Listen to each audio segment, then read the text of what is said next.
side, caudal side. No. For me, very easy. Of course, time consuming. But for the patient, it's a very, very minimally invasive. All cranial nerve is very exposed. This is outcome. And this is also available for the huge petroclival meningioma. We can enter to inside the cavernous sinus. I skip the operation. We can enter inside the cavernous sinus. This is outcome. So, of course, some tumor left behind inside the cavernous sinus. And then we use an endonasal endoscopic approach. This is a patient is 36 years female. We perform the radical operation. This is outcome. Completely extraocular movement is intact. So good exposure is necessary for the good outcome. This is a paper published by the Dr. Morisako in 2018. This is an outcome of the 9 large cavernous sinus meningioma. Outcome is quite not good. Cranial nerve status is nearly intact, even after this invasive approach. So this is not invasive. This is anterior. I want to introduce anterior transpetrous approach. This is a still complicated approach. Let me say, this is anatomy published by our colleague. This is the right side. So foramen ovale must be kept intact, and also all cranial nerve must keep intact. We can open the Meckel cave as well. This is a tumor in the petrous apex. We perform the anterior petrosectomy approach. So technically same. So if this is a tentoriotomy, so we must preserve the foramen ovale, and this is left side approach. Meckel cave. So now you know all the technique. This is a brainstem, fifth nerve. This is a normal anatomy guided operation. And then finally, of course, this is a relatively small medial side tumor. That is why we select the anterior transpetrous approach. In the large case, there is a very tight adhesion between the tumor and the brainstem, so I will select the combined.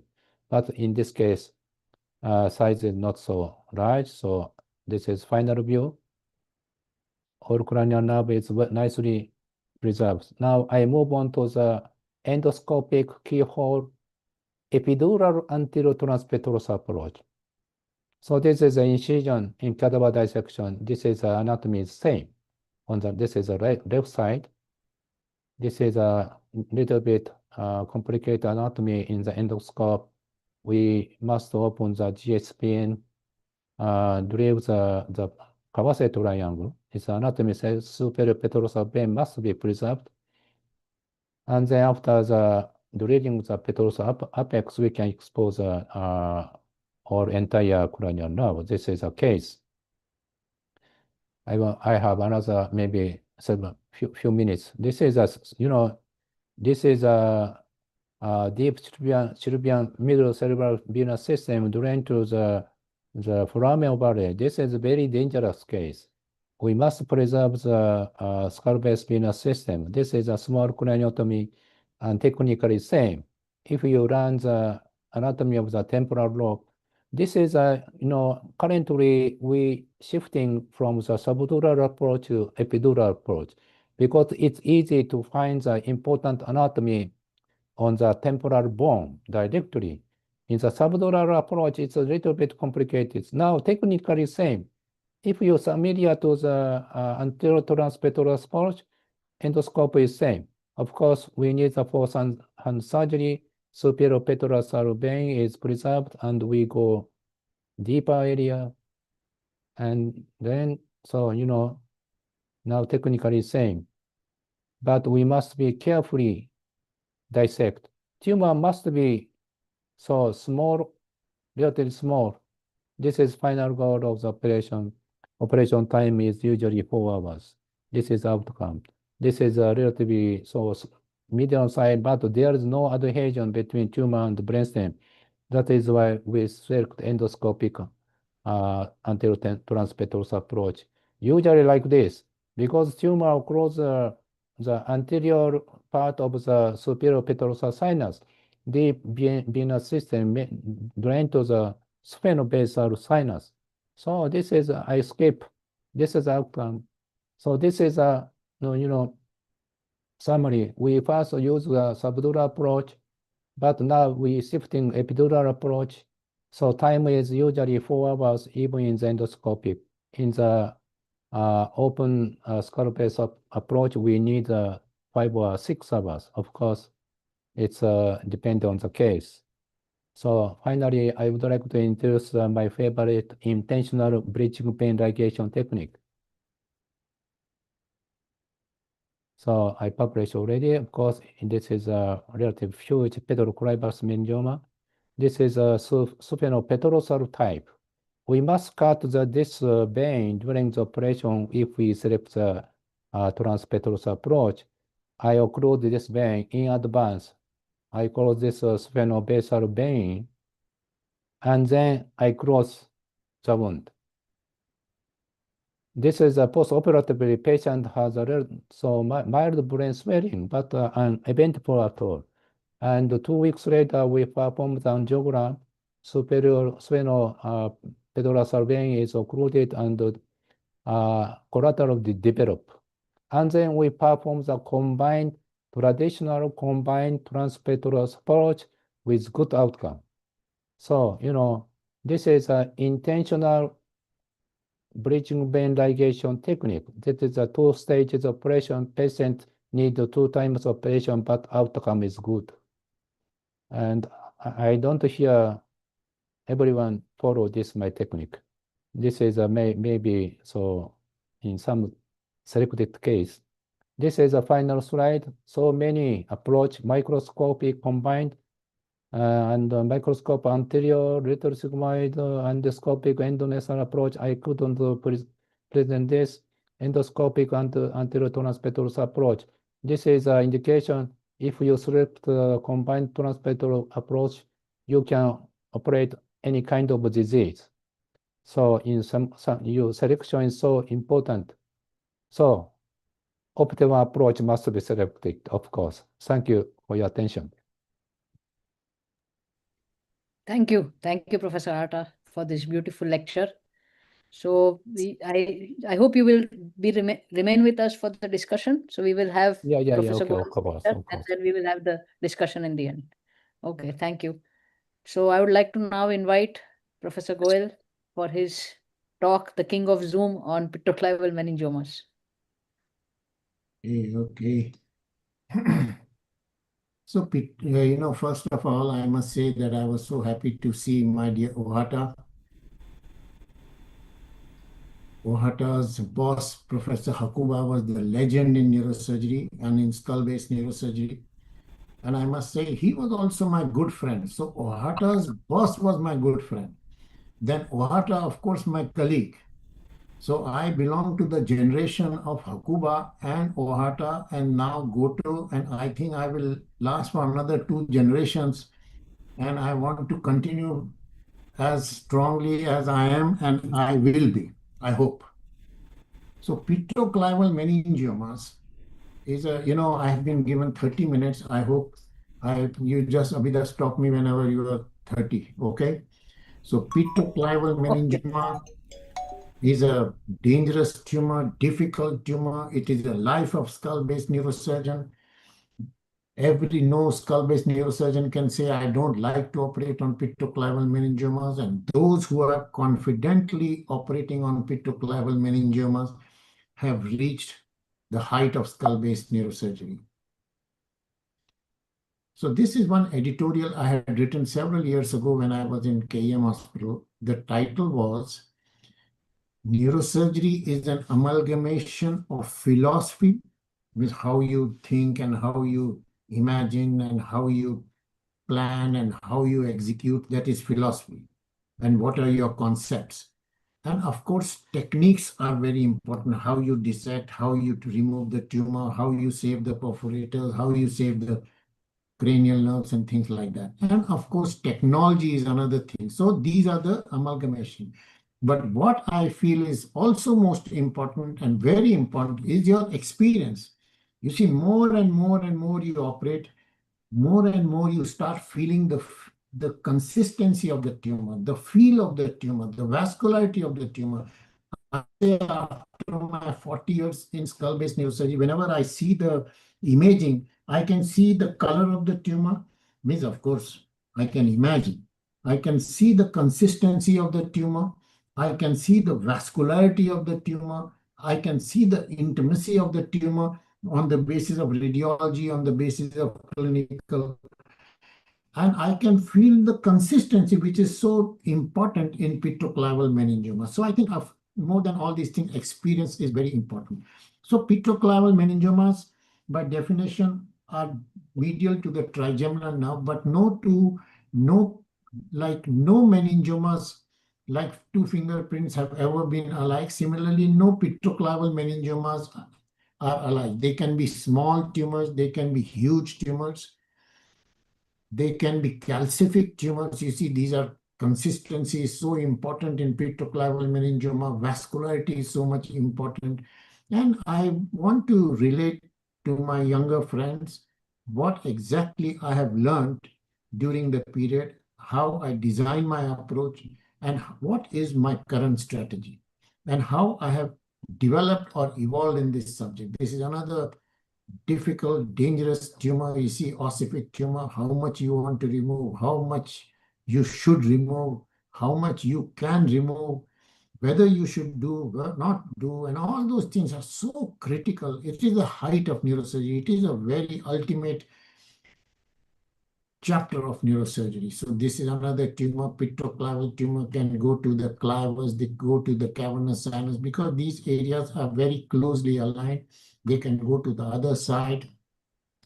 Some of these tumors can be very heavily vascular like this, but this is a rare kind of situation. They are not very heavily vascular tumors more often. So this area, as Professor Ohata has discussed, is very complex. It is a tight compartment, and if you have to do petroclival meningiomas by any route, this anatomy has to be with you in absolute, not only real time, but also abnormal anatomy, how the tumor will displace the fifth nerve, how it will displace the third nerve, how it will be involved, how you are going to dissect, how much you want to expose the area. All those things are critical, and I think experience takes you where you have to. Petrous apex, this is the petrous apex. One landmark which is very important is this petrous apex is in line of external ear canal. So this line can give you some kind of a, when you come from the middle fossa, external ear canal takes you to the petrous apex. Orbitozygomatic osteotomy, which Hakuba had described for the first time, petrosal approach Hakuba had described for the first time. Of course, Ohata took it to the next level with inclusion of the petrosal approach for craniopharyngiomas, for all those things. Ohata's contribution to skull-based surgery is immense. Like his next, Goto's contribution in endoscope and immense. So this department of Osaka is a very renowned and well-known skull-based department. So this orbitozygomatic osteotomy is a very big chapter in skull-based neurosurgery, and most of us develop and learn this technique, and how much to use, when to use, and when not to use. These are the issues. This is the orbital exposure. The other thing is this temporalis muscle you have to retract down, and this zygomatic arch, this can be more than 1 centimeter thickness. So if this zygomatic arch is preserved, is not removed, this 1 centimeter distance, this zygomatic osteotomy has been done.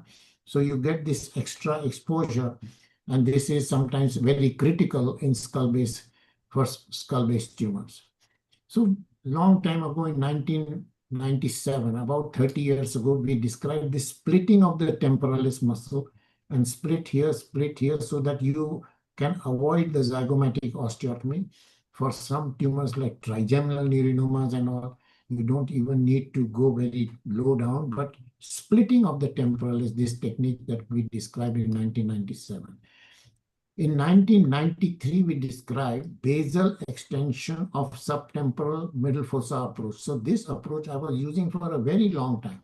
Imagine this is the external ear canal area, this one, and in line is the petrous apex. So petroclival tumors which are going in the middle fossa, this instead of anterior zygomatic osteotomy, we describe, not for all cases, from selected cases, this posterior petrosal approach and posterior subtemporal approach. And we did removal of posterior arch of zygomatic osteotomy, roof of the condyle, roof of the external ear canal, and included mastoidectomy. In 1993, this is the article, and inclusion of mastoidectomy in subtemporal approach. This was the first article. And you can see this is the external ear canal, condyle, and this is the petrous apex, and you can expose extradurally and come very basal. So this was the basal extension of subtemporal middle fossa approach that we described. Another thing that was a little bit different was this incision going back, and external is here, and this is external ear canal. This incision going back was another little bit minor technical variation.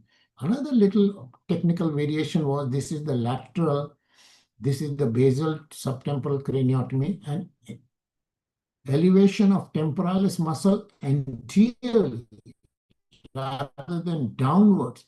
This was another small little technical variation that we described in 1993. So this is the mastoidectomy, and this is the basal extension of subtemporal craniotomy. You see here, this is the root of zygoma, roof of condyle, roof of external ear canal, and mastoidectomy.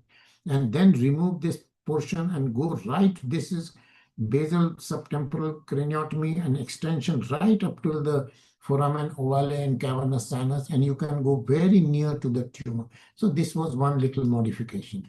And this is the exposure that this slide of mine is at least 25, 30 years ago, which same picture I'm showing you. In 1999, with this basal exposure, I published this article in British Journal of Neurosurgery, 24 cases with such basal craniotomy. Then we modified, this was in 1995, exposure to petroclival area. This is the basal craniotomy, extradural exposure, foramen ovale, foramen rotundum, middle fossa. This is the tentorium. This is intradural. Then we took a tentorial incision. This tentorial dural flap we described in 1995, how to take technically. There are some technical points that are beautiful, how to take this flap, how to avoid the fourth nerve, and then elevate the flap to expose the posterior fossa. In 1999, I discussed another approach, extension of Kawasi's approach. You see, we all know Kawasi's approach. We know his contributions. Now here you see this slide. This is the facial nerve. This is the geniculate ganglion. This is the GSPN. So this is the labyrinthine segment of the facial nerve, tympanic segment, mastoid segment. We cut the GSPN, mobilize the tympanic and the labyrinthine segment, and the whole petrous apex. You see from here, carotid will be traversing and the Gasserin ganglion will be at the tip. But cutting of the GSPN gives you a big exposure, which Ohata also published, and he acknowledged this contribution in his paper, and his title included this article. And obviously, if Ohata says it is indeed a good technique. So, but this one, extension of the lateral subtemporal craniotomy. So if you see this book of mine in 1996, and you see my cranium, this is the carotid artery displaced, this is the trigeminal nerve displaced, this is the facial nerve displaced after cutting the GSPN, this is the basilar artery, this is the exposure. So this was the cover page of this book in 1996. So you can imagine a lot of my work was based on extensive craniotomies and basal exposures and all those things. Then we understood dural anatomy of these tumors, and we described extradural approach for tumors in the cavernous. This article was the first in the PubMed or internet which discusses tumors in the cavernous sinus. I don't want to go too much in tumors other than petroclival tumors. Then we talked about interdural approach for trigeminal neurinomas, basal subtemporal craniotomy, and all those things for trigeminal neurinoma. For clival chordomas, we talked about middle fossa subgastrian ganglion approach, how to enter into the middle fossa. The consistency of the tumor can be used to a great extent in chordomas. Supracerebellar approach, we described, this is the tumor chordoma. We know from the imaging, you can come from the nose, you can come lateral, middle fossa subgastrian, or you can come superior supracerebellar. This approach is a beautiful approach for selected cases of clival chordomas. And the advantage is that these are extradural tumors. You open into the tumor, debulk the tumor, identify the sixth nerve early in the operation. If you come from the nose, the sixth nerve will never be seen or at the end of the operation. From lateral, it is not. So you come, debulk, identify the sixth nerve, protect it, and then go further. And we have done several cases of this kind with this approach. As regards petroclival meningiomas, my journey has been fairly long and very fantastic. And, it has, you all know, all the people sitting in the audience are skull-based neurosurgeons. And they all know the problems that can be faced by a neurosurgeon, how our life changes, how our life happiness changes, how a patient's happiness changes, how you do the case is very important. So several cases, I was blessed with a department which was loaded with these kind of cases, and that blessing of mine has remained with me and has kept me afloat. So this is the tumor I did in 1994, 32 years ago. You see the carotid arteries, the posterior communicating artery, the basilar artery, and this tumor, and you see my very radical exposure. This patient, 1994, I operated, still the person is alive. This 1991, I operated this petroclival meningioma, and this is the tumor. I mobilized the facial nerve. First, I went, removed the tumor, but it was terribly, in 1991, I'm talking about. Vascular, then I mobilized cut the GSP and mobilized the facial nerve, and then removed this tumor. And this lady came with a recurrence after 7 or 8 or 10 years. But in the meantime, she had produced 2 very handsome little boys. And this is the, we do good resection, but we have to know that we cannot be gods. We have to understand that we do our job and leave the rest to the nature. And this custom lady I operated in 1991, still she's a very active lady. And so this tumor has not recurred. Why that tumor has recurred, nobody can identify. Some parameters here and some parameters there, some histology here, some molecules here and there. This is another tumor of a gynecologist. You see 2 meningiomas. This was meningiomatous meningioma, syncytial meningioma. This was little aggressive meningioma. So 2 meningiomas in one. I removed them, but there was a recurrence in this gynecologist. 1997, I removed this tumor. Radically, I removed. Beautiful. You can see but this patient developed quite a severe hemiparesis following surgery. And believe me or not, this hemiparesis taught me such great lessons. This patient, 29 years ago, I operated. Such great lessons this patient has taught me and has dictated my surgical approach over the years. This is another tumor, which I want to just show you several of these tumors. Middle fossa approach, 1996, somebody had tried to remove this tumor, but he only managed to remove the temporal brain. For me, it was now very simple. I could attack just straight to the tumor, and I removed the tumor in very quick time. Basically, in meningiomas or in any tumors, we have to learn the art of breaking the tumor, learn the art of demolishing the tumor, learn the art of identifying the subarachnoid plane, save the perforators, most critical. Now, over the years, I was much more radical in my early phase of my life.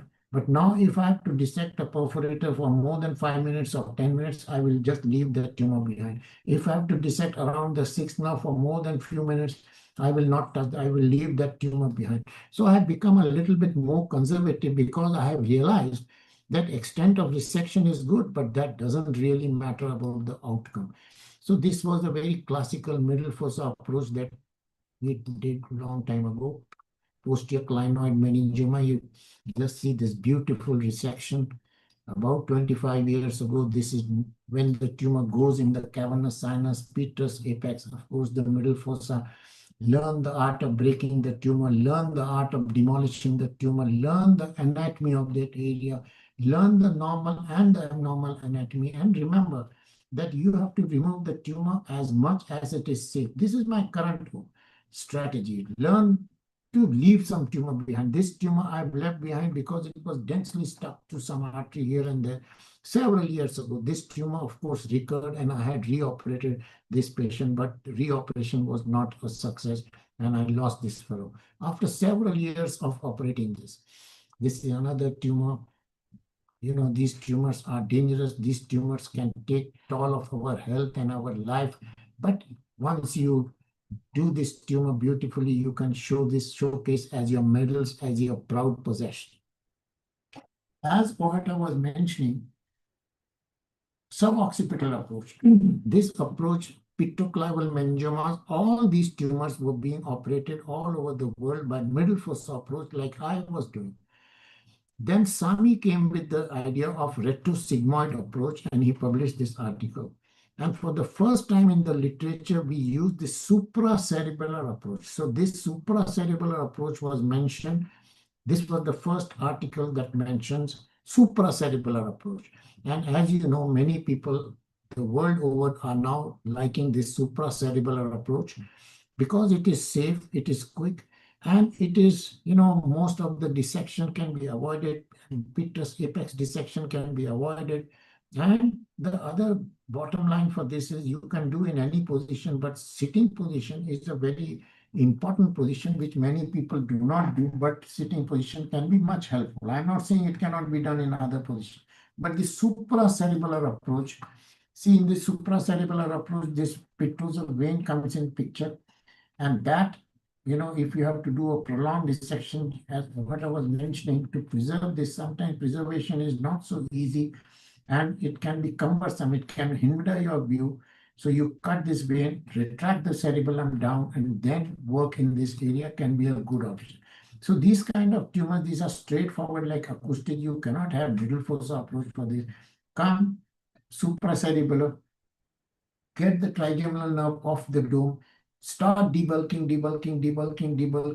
The most important issue in these tumors is the sixth nerve that you have to preserve, and sixth nerve can be in danger, and that nerve has to be, you know, if you lose the sixth nerve, that can be just absolutely, it can take away the eye and take away the vision. It is better to have no vision rather than taking the sixth nerve. So sixth nerve preservation in these tumors, supracerebellar approach is a very viable approach. So this tumor, which I used to do facial nerve mobilization, petrosal approach, this approach, but now you see this distance, come here, get into the tumor, debulk the tumor, and we should not talk about timing these tumors, but some of these tumor, I don't know how much time I spent on this, but I would not have spent more than 45 minutes on this tumor. This is debulk, and then dissect. This tumor also, it is completely, this of course is not a petroclival meningioma. This is a petroclival meningioma.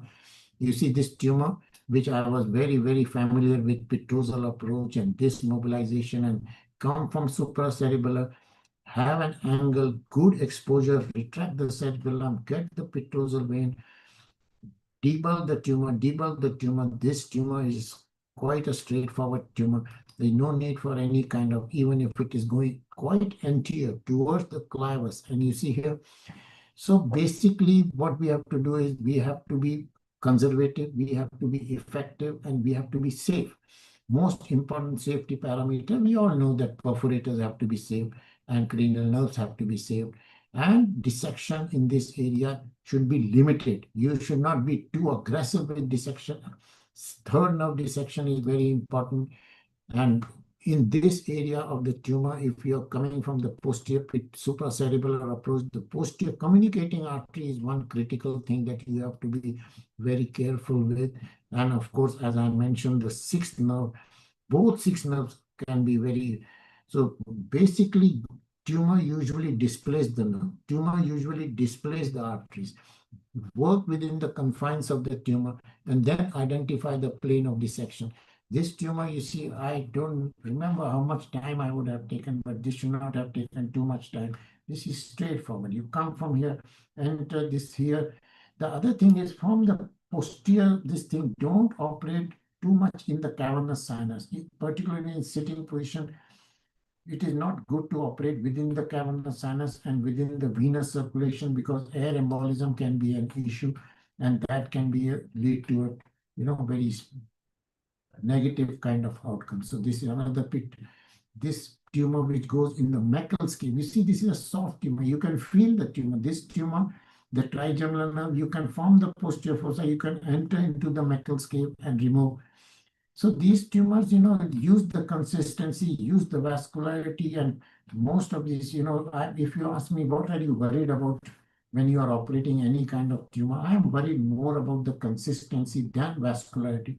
Vascularity, of course, is important to take care, and here some tumor has been left behind in cavernous sinus. Vascularity is important. Vascularity can be, we can never be very sure about the vascularity. And you see, I want to show you some of these cases which I have operated from supracerebellar region. You see tumor going above the tentorium, supracerebellar approach, going more above the tentorium, supracerebellar.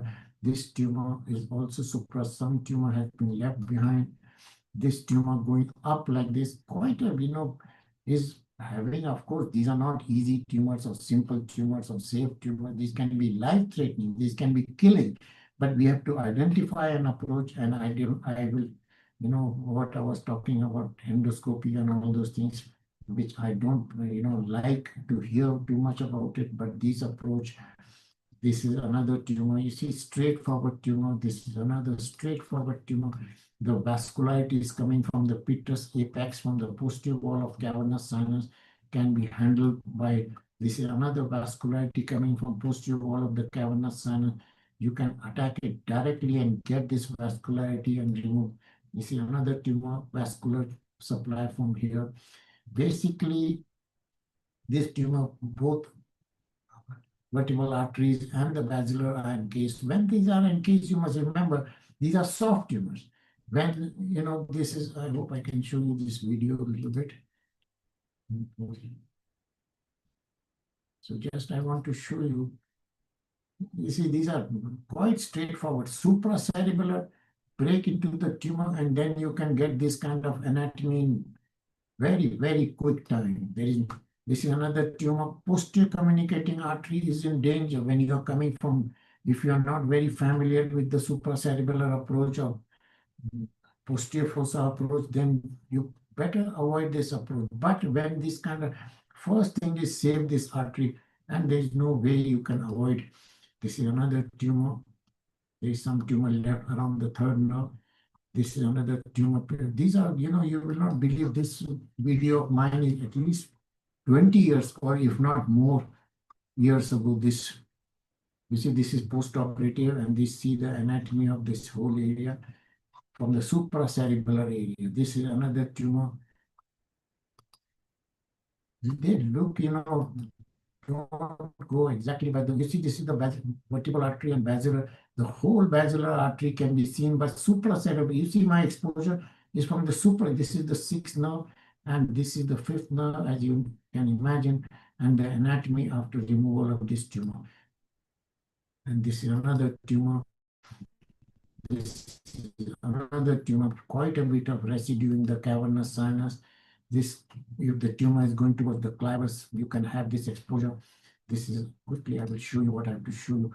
And I have to show you that how much exposure you can get without, you see, just minimum retraction of the cerebellum, and you can see both sides, which will be very difficult by a petrosal kind of an exposure. So my suggestion is that you have to. Now, the third thing which I have mentioned is now my approach is conservative. I like to leave some residue if I have some dissection. This is the sixth nerve patient had before, but still I left some tumor behind. This is another tumor, both arteries encased. I left quite a bit of tumor behind.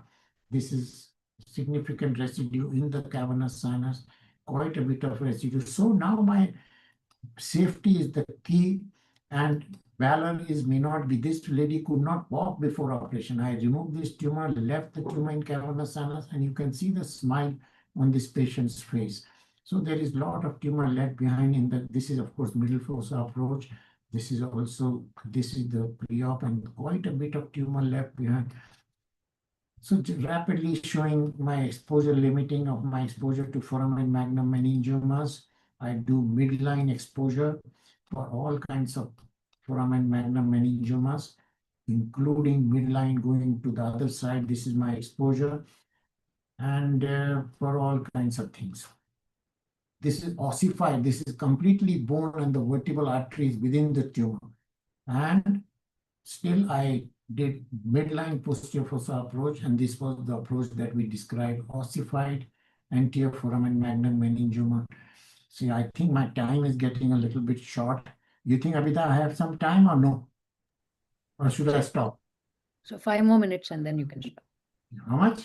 5 minutes. Okay, this was another small little approach, supracondylar infrajugular bulb approach that we described. This temporalis muscle and its facial layers have to be understood for reconstruction. And there are many flaps. There are 11 flaps that we have described, various kinds of flaps. Some are you are seeing for reconstruction. This is subgaleal fascia. This was a new term that we used in 1995. And various kinds of osteomyoplastic flaps for basal reconstruction, vascularized flaps, and this and that, big flaps, long flaps, multi-layer flaps, multi-layer reconstruction, dural flaps. Essentially, my conclusion of my petroclival journey is that be safe, be radical. But remember that you cannot take the risk with the patient because the risks are too much. You take one perforator, you create hemiplegia.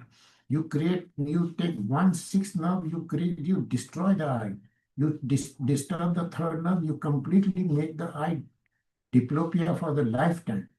You do facial nerve, such a big morbidity. So there are so many things, and you read this sentence, recurrence of the tumor does not depend on radicality of tumor resection. This is a great sentence for me. We should have a plaque in front of our clinic saying that some patients we cannot help, but none we cannot harm. To be conscious that you are ignorant is a great step towards knowledge. Thank you very much, my dear friends. Thank you, sir, for this great lecture on your experience with petroclival meningiomas. And now I would like to open this floor for discussion. I would like to invite our two panelists, Dr. Ravi Mohan Rao and Dr. Sumit Sinha, to take up the discussion now. Thank you, Dr. Abhida. This was a masterly exposition by two modern giants in neurosurgery, Professor Atul Goel and Professor Kenji Ohata.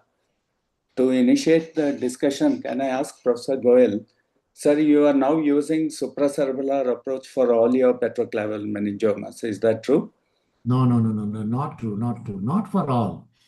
You see, when the tumor extension is more into cavernous sinus, middle fossa extension is too much, and middle fossa is in the cavernous sinus, then I start off from the middle fossa, not, I just showed some selected cases where I use posterior supracerebellar, not for all, because it is not for all. Yes, sir. When the tumor goes below the internal auditory meatus, do you go lateral to the cerebellum also to go? Yes. That's Ravi. That is a very important question. We start off with the supracerebellar approach, and remove the tumor. But many of these tumors go down. So then you can retract the cerebellum backwards and come from the retrosigmoid approach from the CP angle. and then, identify the nerves and work. So you have quite a panoramic vision above the seventh nerve, below the seventh nerve, towards some tumors go near the lower cranial nerves, go medial towards the sixth nerve. So these tumors have quite a variation, and that exposure, you see, problem is if the tumor is going too much in cavernous sinus, you cannot remove from the posterior fossa approach. Yes. If the tumor is too much in the middle fossa and you have to dissect too much from the posterior fossa, middle fossa, it can be done, but it is a little bit tricky, and sometimes, because I use sitting position, it can be dangerous for, if there is some venous bleeding, there can be danger of air embolism. So when there is quite a bit of extension in the middle fossa, I like to do middle fossa approach. Sir, in that case, if you have multi-compartmental petroclival, do you use combined approaches, middle fossa with posterior fossa approach? See, I mean, it will depend on what kind. I have never used staged approach. I have never did half operation here and then come half operation. I have never done. So if I am selecting a middle fossa approach, I will go from the middle fossa, remove the middle fossa tumor, and then drill the petrous apex and go to the posterior fossa and remove the posterior fossa component. So posterior, it will depend where the tumor is more, where the tumor is less. But I have never, it can be done. I'm not saying staged operation cannot be done. And stage operation may be a good option in situation where there is multi-compartmental meningiomas are there, but I have never had that opportunity. Basically, if I'm doing middle fossa, I continue with the middle fossa approach and get into the posterior fossa, because the tumor removal in the middle fossa gives you that exposure. Yeah. And that bulk, that exposure, then you have your anatomy of the petrous apex, Kawase triangle, this triangle, drill and go to the posterior fossa. Ravi. Thank you, sir. Very nice clarifications. Sumit, you have a mini craniotomy approach, minimally invasive approach to petroclival. I think you can continue the discussion with Professor Rahata. Yes, so I mean, a wonderful absorbing, knowledge enhancing, and experience over the last 1 hour from both the giants, I would say, and it was so enriching. And I would consider myself to be fortunate to hear both of the stalwarts of skull-base surgery, and especially petroclivals, Absolutely. which are as much formidable, if not more, than these two giants. So I especially love the vignettes which Professor Goyal used to put at the end of his slides. I mean, they are wonderful keeps for any young or old neurosurgeon to adhere to principles in life. Thank you so much, Professor Kohata and Professor Goyal, for this. And before I delve into the keyhole approach to the petroclival, which I've been doing for the last maybe more than a decade now, I would have to one question from Professor Ohata. You say that the MR venography is you there's so much of information from MR venogram. So I mean, I would like to ask you if you do that as a routine exercise before every petroclival meningioma, especially when you are going through the subtemporal Kawase route. So what is your approach? Yeah, thank you very much for your question. This is very important. As I show in my slide, we have a so bad experience regarding the vein. So we usually perform the CT, 3D CT angiogram. So this is all case we perform, and then we analyze the all venous system, and we select the appropriate approach. So my approach is venous structure depend operation, let me say, because we have a so bad experience. Because Professor Hakuba is a pioneer of the skull-base surgery, we could not predict such kind of complication previously, so we much pay attention to the venous structures. This is my answer. So venous structure is essential information before the operation. Oh, that's great. Okay, so regarding the keyhole approach to petroclivals, I mean, my approach, I have grown up, I have been graduated seeing the combined massive exposures in petroclivals while I was doing my residency, and I still remember my days with Professor Goyal way back in 2005, 2004, when he was doing all these type of tumors left and right, and in the evening after the surgeries, he would call us in his office and then show his collection of a beautiful panoramic collection of the cases. I still remember very, very vividly, and I learned with them a lot. So the keyhole approach is you can say this is a modification of those approaches, those conventional approaches to these tumors. Once one follow the basic principles of petroclival meningioma surgery, which is decompression, devascularization, and dissection. And as everyone would agree, the key to success in petroclival meningioma is to be as meticulous to the arachnoid, and this is a holy membrane that has to be respected, and of course after the veins. And because once you respect the arachnoid and you are inside the arachnoid, you are intra-arachnoidal, you keep on decompressing the tumor and make it small so that it is easy to manipulate. And now once you are the key to the keyhole approach is is to go inside and then drain the CSF as much as you can. Of course, you can do that without the need for any lumbar drain as well. I don't put any of the lumbar drains in any of my keyhole surgeries. So once you go inside, you drain the CSF, try to do that as much as possible after you have done your extra dural work. When you go to subdural, then you drain the CSF and then you respect the arachnoid. And of course, the perforators are worth mentioning here to take care a lot of these. So regarding the staged approach, yes, Professor Goyal is not very enthusiastic about it. I know that, but I have done quite a few of these staged approaches, especially in keyhole, because they give you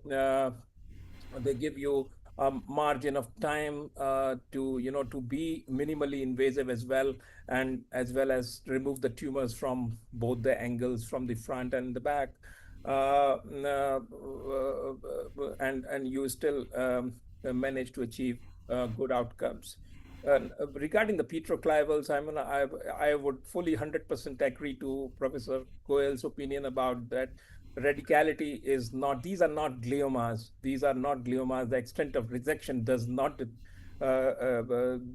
decide about the outcome and the survival of the patient. So I have my series of patients who I left a bit of a tumor tissue, but yes, patient's functionality after the tumor removal matters a lot, and which is my opinion is petroclivals, even if they are left behind a bit, they do not cause any problem to the patient, because in my opinion they are, I don't know what is the opinion of the other speakers and the other panelists.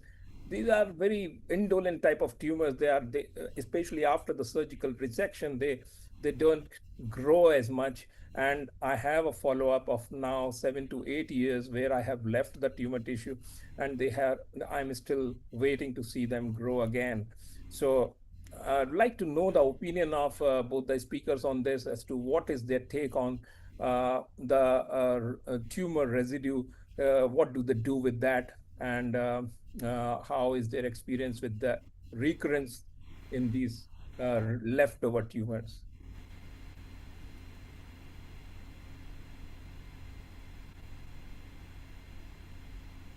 Professor Goyal? Can Ohata say? Let Ohata speak. Okay. So our goal is radical resection without any neurological deficits. So selected case, I leave the tumor around the basilar artery, of course, and some important artery perforators. We must give some small piece. That is a concept. I don't like to remove the radically. Of course, during the operation, my mentor, Professor Akuba, try to remove the tumor from the perforator. And at midnight, perforator injured. He start to anastomose the perforators. So, this is a nightmare for when I was resident. So, of course, we must know where and when to stop the operation. This is the importance. And after the operation, we have nowadays gamma knife radiosurgery. Radiosurgery is now available. It's provides us a good outcome. So no, the point is where and when to stop the operation. This is very important. That is why we need. I like to ask the young doctor to visit the expert operation. This is my comment. Absolutely, Professor Ohata. Professor Goel. See, as far as I'm concerned, if there is a tumor residue, which, one thing is you must remember that you cannot remove any tumor, whether it is glioma or whether it is meningioma, 100%. Whether it is an acoustic tumor, you cannot say, now I have cured the person. This word cure is not for neurosurgery. The second thing is total. This word, I have removed total. This word total should never be used in neurosurgery. So when you remove a meningioma, you leave some here but attached to the dura, little bit attached here and there. You cannot remove it totally. Some to the bone, some to the nerve, some to the perforator here and there, a little bit. So essentially, little bit leaving tumor behind is not an indication of any radiation. As I mentioned, as I have seen in my own career, that sometimes you leave a significant chunk of tumor and it will never recur for the next 30 years. I have got several cases like this. And if you remove it, the tumor, which I showed actually in my presentation, 100% I removed the facial nerve, this and that. In 1997, I did that case. Complete removal, complete bone removal. And after 5 or 7, 8 years, this lady comes with a recurrence, which is big recurrence. And I had such great difficulty in reoperating that recurrence. So you never know which tumor. And also histologically, you see, we can identify there are some are aggressive molecular pathology, this and that. But my view is, because you are asking me, I have to give you my view. My view is, if some residue is there, just pray that it should not recur. And you have to just leave it. And if it recurs with symptomatic recurrence, if there is a symptomatic recurrence, then you have to go again and remove as much as possible. And when you think that, no, it is beyond my knife, if I take my knife again, I can damage. If there is a recurrence and if you have a feeling, no, my knife can actually damage badly, so that will be a good occasion to give radiation. That is my strategy. I don't give upfront radiation ever, ever. I have a question to both Professor Atul Goel and Professor Ohata. When there is significant brainstem compression and the plane from the brainstem is poor, would you agree that brainstem decompression is the goal of surgery? And what do you do to the tumor you leave behind on the brainstem? Is there any necessity of radiation for such tumors left behind on the radiation, or you just observe? So some in India cases are so large, so some tumor may compress the brainstem with a tight adhesion to the vaginal artery. And so in such case, that is why I like to access to the interface between the brainstem and tumor from the multi-directional approach is very important. I found the normal anatomy first, and I follow the anatomy. Normal guided surgery is my favorite. So Professor Yasagero said arachnoid is best friend for neurosurgeon. So I want to say that I like to say normal anatomy is best friend for neurosurgeon. We sometimes follow the pia mater, but I don't like to enter to the subpyral space, of course. So when there is pile breaching of the brainstem. Yeah. So we must preserve the veins, of course. So I don't have such kind of serious complication because I had many cases. So only one. So my comment is, if we damage the petrosal vein, superpetrous vein, patient has a brainstem hemorrhage. No wonder about that. So in some case, brain tumor modifies the venous system. So in some case, we can cut the pia venous system. So it's so difficult to say. Okay, that is my impression. Now, Ravi, let me try to answer your question. You see, I have had spent so many years with petroclival meningiomas, and I want to be radical. That is my aim of surgery. I don't go for a conservative approach. My approach is any skull base, nobody goes for a biopsy for this. You go for a radical resection. But I must also say that there are occasions where this radical resection I have found difficult. There are occasions where dissection from the brainstem, from the cranial nerves, from the perforators, I have found difficult, and I have left significant chunks of tumor behind. It is not, I'm showing pre-op and post-op, everything gone, pre-op and post-op, little bit left behind. It is not like that. There have been some occasions where I have entered and where I have dissected and I tried to dissect, but I found that this dissection can be too much, can be dangerous. You see, if you dissect and damage the brainstem, you cannot, many of these patients are very well preserved. So you have to take the decision whether to dissect around the brainstem, whether you have to, usually meningiomas usually do not transgress pial boundaries. They remain in the subarachnoid space and they can be dissected. But this dissection, sometimes you see there can be brain response, brainstem edema and brainstem T-tubated. There can be some signals here and there. So in that situation, the dissection can become difficult. So you have to know as a surgeon, yes, it is difficult. I don't want to pursue further. And I have to stop. Now, these kind of tumors, which you have removed only maybe 20% or maybe 40% or 80%, and you have left significant chunk of tumor because you were not able to dissect.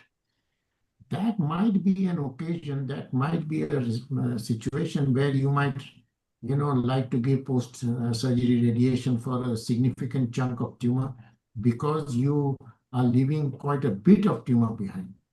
Ravi, that may be my answer to that question. But I have to tell you that it is not always there that I remove it completely. It is not at all there. But of course, these occasions are not very frequent. There are, if I have left significant chunk of tumor, that is not a good day for me. But these things happen in our life of neurosurgery. We don't want to create a complication. Thank you, sir, for your frank answer. You can see a few questions in the chat box. Dr. Harshad is asking what your view if the tumor is adherent to brainstem, how you manage. I think we have already answered this question. And residual tumor grade 1, do you advise radiotherapy? Professor Goel has already answered this question. In grade 1 tumors, Dr. Goel, sir, I mean, in grade 1 tumors, you said if the tumor is significant residue that you have left, would you go ahead with the advising radiation to the patient?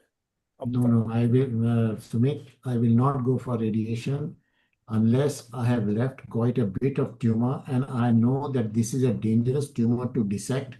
And I know that I will not be able, even if it recurs, I will not be able to dissect and dissect maybe, but I have never actually, I don't like radiation too much and I don't give radiation at all actually. But this might just be a situation where I may give a radiation, but in general, no radiation. If it recurs, I go again. So as if you read one of my beautiful articles in Journal of Neurosurgery about cavernous sinus meningiomas, where I said, use your knife as much and use your knife again if it is necessary. And if you use your knife again and again, but if you think your use of knife is beyond danger limits, then you use gamma knife or another radiation. So knife is the number one because it is the real thing. It is obvious when you remove the tumor, you can see that tumor has been removed. You give gamma knife, you don't know whether it has been removed or not removed or what harm it has done. You never know. You have to just sit down and keep quiet and pray that nothing bad has happened. Correct. So knife is the first, and we as young neurosurgeons, senior neurosurgeons, we have to learn how to wield our knife. We are soldiers. We have to use our sword. We are taught how to use sword, and we have to learn how to use it beautifully and how to use it extensively and how to kill the opponent. But if, of course, in the killing process, you kill your own self, then you run away from the field. That is another battlefield running, which is a possibility. Very right, sir. There is one more question, Sumit, by Zhao Wang. How to master the force of the hand during tumor and neurovascular dissection? Does it really need to require extensive surgical experience? What should be done as a young neurosurgeon with few experience? No, you see, as I mentioned, my first slide, I mentioned that one is your technique. You have to have beautiful technique. That is one. Second thing is you have to have beautiful technology. Like if you are good with the microscope, you have to use the microscope. If you are good with the endoscope, you have to use the endoscope or whatever technology.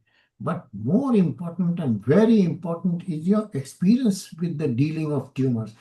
Every tumor is difficult. Every tumor is dangerous. No tumor is simple. No tumor is straightforward. No tumor is without risk. And you have to learn the art of breaking the tumor, learn the art of handling the tumor more and more. If you have done 500 tumors and somebody has done 5 tumors, the person who has done 500 is definitely better off in handling this tumor. So most important thing that the young neurosurgeon should learn is go to the operation theater even if you are not operating. Enjoy the smell of the operation theater. Enjoy the smell of the mortuary and cadaver dissection. You see, you say, I don't like formalin smell, I don't like this smell, then it is a difficult situation. So you have to learn, enjoy, perform. This is a performing art. It is like dancing. Unless you dance and show, this is not, of course, showcasing. This is because life is in question. Function is in question. You can demolish, you can kill. You must remember. So you have to be, this is not ordinary. This, you have to be in it. You have to be always in it. And you have to continue to be in it for your lifetime. There is no other excuse, no other question asked. Dr. Pathak, would you like to make some comments? Great talk by both the speakers, there's no doubt about it. I just want to point out few things which are evolved over the recent time, and I'm talking of last 10 years. Meningioma is not a single disease now. There are now 32 molecular variants which have been sort of explored, and as the very repeated question which was coming, which meningioma is going to recur, there are now various ways people are trying to find out which one is going to recur, and of them the most prominent things as you go through the literature are the MEB index or Ki67, the mitotic index. So all these things add to the value of deciding the possibility of which can recur. And nowadays it is decided, in all my cases I do that now, the radiologist always are there, the pathologist are always there. So it's not just you remove and forget about it.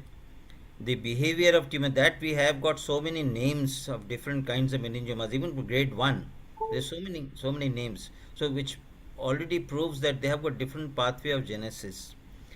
And when it comes to the behavior of meningiomas, the skull based meningiomas we know are have lesser propensity to recur in contrast to the convex meningioma. All these behaviors are now patterns are being identified based on the molecular biology. So that's one thing. Probably this, as Atul was saying, that skull based meningiomas, they have been surviving the same way with no recurrence for 7, 8, 10 years or 12 years. So that's the reason, perhaps because they have got less propensity to recur, even you leave behind quite a bit of it. And even multiple meningiomas, the carpet meningiomas, the spinal meningiomas, the intraventricular meningiomas, they all pathways different now. They've all been all there in the literature. So you have to understand those when you're dealing with this. And when it comes to invasion in the pile invasion, you have to just think that is it, because these are the atypical ones, you have to think this is grade 2 are we dealing with, and that's where the pathologist might be telling you that you are dealing with sometimes with grade 2 meningioma. So you have to be aware that if there is a invasion of the natural barrier which nature has produced, probably this it's not the simple grade 1 meningiomas. You have to then think that there is something different. But at the same time, radicality is definitely there, but one has to play safe. The question I want to ask to Professor Genzi is which are the tumors, now you have shown those endoscopic approaches. So which one the cases you would ask for endoscopic approach, decide for endoscopic approach? That's number one. The second question would be, suppose nowadays, patients go for some sort of radiology and find a 2 centimeter size meningioma sitting there. What is the philosophy followed in Japan for these patients? 2 centimeter meningioma incidental finding. What would you be doing in these cases? And of course, So, third thing is, do you use staged approaches for residues? So 3 questions for you. so indication of endoscope is size and anatomy, so relating to the surrounding structures. If there's a CSF is observed around the tumor surface, we can select the endoscopic approach. And the size is small, and the vein is not so important around the tumor. We can select the endoscopic approach, of course.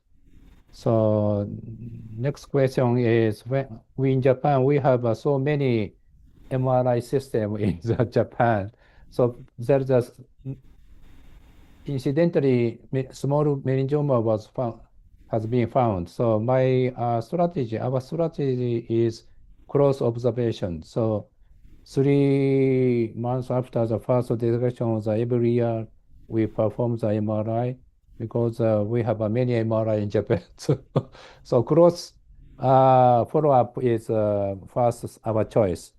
So third question is how to Multiple, staged procedures. staged Do you do operation. you do you do in certain No, cases? in some some huge petroclival meningioma, we first perform the petrosectomy first and close the skull and reopen the skull 1 week or 2 weeks after operation.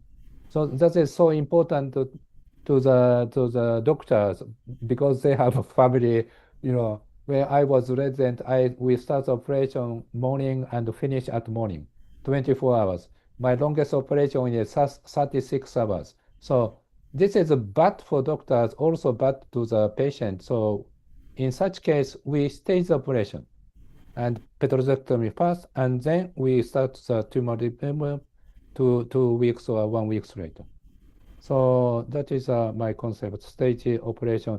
I don't, so usually, even in the huge tumor, after the tumor resection, we can make the space to access the other side. So regarding tumor resection, I don't think stage operation is necessary. Thank you for your question. Thank you Just very to much. tell you, Ashish, just to tell you about the number of MRIs, I was sitting with Professor Hakuba about 25 years ago in his outpatient clinic. 25 years, you must remember time. And he was sending patients after patient for MRI. And then he tells me, oh, we are having only 2 MRIs in Osaka City Hospital. We need more. So 2 in one hospital, and still he wanted. How many you have now in Osaka City Hospital? How many MRI? 2 MRI. 2. Just 2. Yeah. So Atul, my PGI host. PGI has got 10 MRI and still the waiting list is 2 months. So he must have at least 40 to 50 MRI centers. So nowadays patient come with the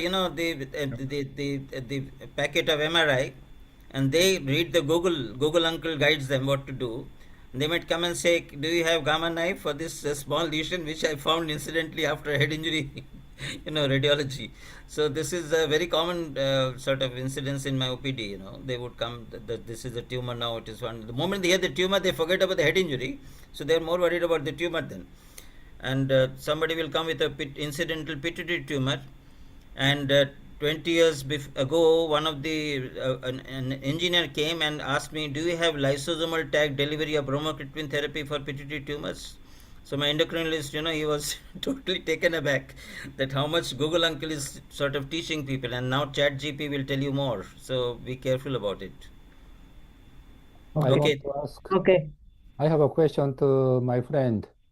So in the Meningioma Society conference in last year in the Turkey, there is a presentation from neuro-oncologist present from USA.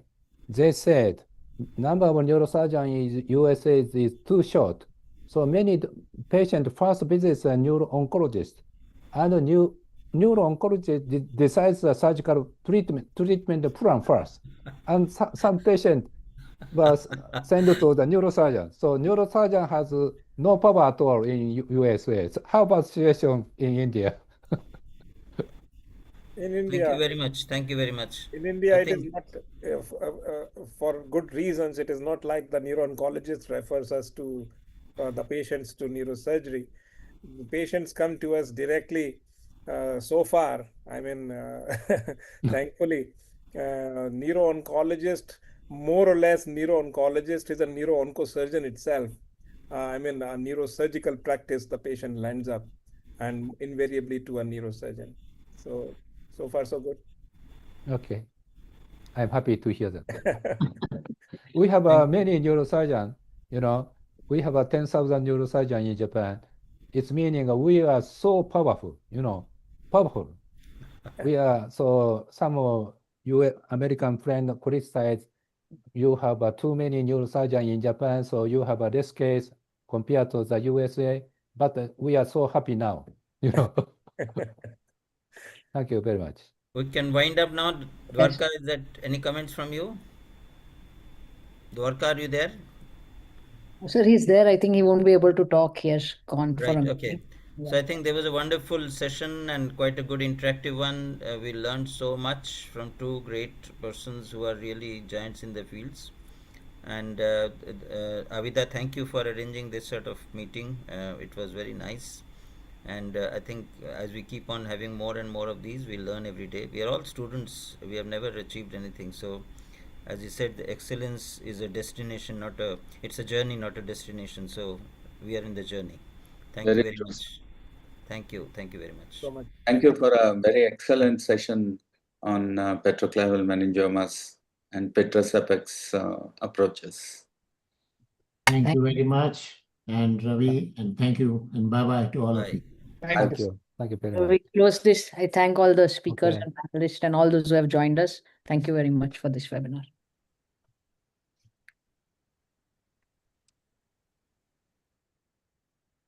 Bye, Professor Atta.